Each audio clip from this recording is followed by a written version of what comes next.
那个瓦斯侦测器RS119A， 它有分110的、12的、220的，它通常都是用110的。然后装好之后，要怎么知道它有没有那个正常的动作？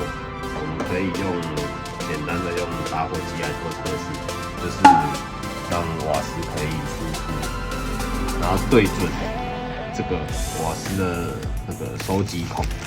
那我们现在就来测试一下，我们电源接上去之后，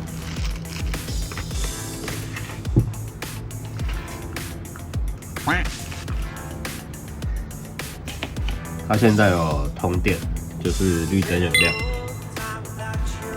然后我们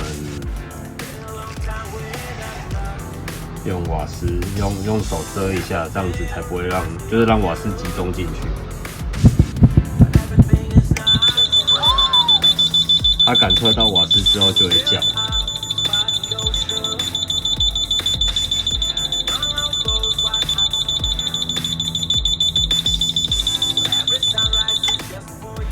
然后瓦斯散掉之后，它就会停止动作。